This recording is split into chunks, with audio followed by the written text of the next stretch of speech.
Let's go to the there was an early Peter Jackson movie called Brain Dead, which is all about zombies and people being bit by a monkey at the start of the movie. The movie starts off in Dunharrow, it turns into later Lord of the Rings, but they say, hey, it's Skull Island off Sumatra. And that's where they find the rat monkey.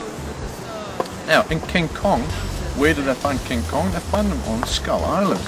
And if you look at the bottom of the boat, where all those cages are, and Adrian Brody, who pushed me aside with this shoulder, but it got cut out. Famous shoulders you one have. famous body part after another. Yeah. There's this lovely scene where all those cages, one of them's got a little sign on it saying Rabbit Rat Monkey. And again, it's a reference to the early movies. All this cross-reference. Jack Black and his colleague are in the taxi. They're trying to get away from the movie producers, and they're going, we're looking for another size 4. Who else is a size 4 dress? And the other guy goes, oh, what about Faye's? Nah, Faye's not available. She's doing an RKO project at the moment. Yeah, that's Faye Ray, who was doing the original King Kong movie. Little touches like that. It's just nice. I watched King Kong, and I'm looking at the big gorilla on top of the Empire State Building, and I'm looking in the background because I kind of expected to start looking for stuff like that. And you know what I found?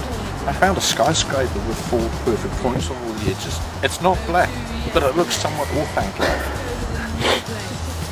Don't know. Was it a joke or pure coincidence? I haven't seen the photos of New York around 1933, but there is, in King Kong, there is a skyscraper with 4 Orphanc-like points at the top of it. Have a look for it. Joke? Probably, yeah. The Weta Workshop made the same people, so I'm sure they just stuck the digital version in the computer program that generated New York.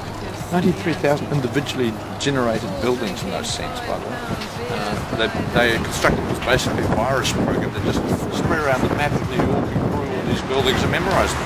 So you've always got the same. Just amazing. You see all this stuff. Just cool stuff. Suddenly I'm on top form and terribly bright. Glitter tinsel sparkle me, baby, every night. I'm an extraordinarily curious creature, and I know it. How bohemian, shush for the poet. Now fuck that, let's go to the loo like animals, 2 by 2. And what was it you said you do? Is there any way I can network with you? And you tell me about a movie you're making, hopefully making, starring Uma Thurman, hopefully. And you talk for too long. And then you say, I love this song. Must shake a leg on the dance floor. With that fashion type wild boar. And she needs an apple shoved into her fat gob. Oh look, it's that junky lead singer. I hear he's a knob. No, I know him actually, and he's alright. Going solo. He's good for a line any night. Oh come on, let's go to the place with a name like that place. And come on, give me more to consume. I'm fatter than Elvis, I'm cheekier than Jesus in this VIP room. With the supermodels, the rock stars, and the superfly. And then she said morbidly, were you in King Kong? I was in King Kong. Tell me the story about King Kong. Interview now. Yeah, I've already done that, but... First of all, how did you get recruited for King Kong? Through my agency.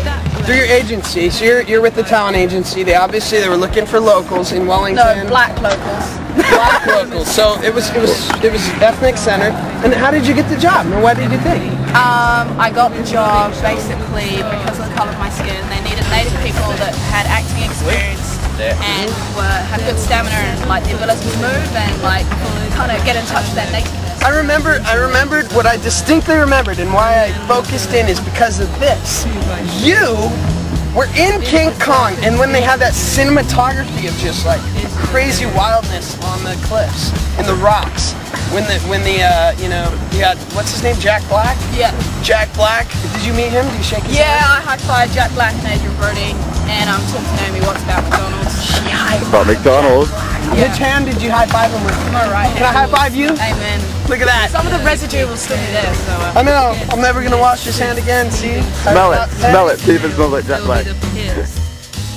And the piercing, screaming studs, fiercer than Elvis.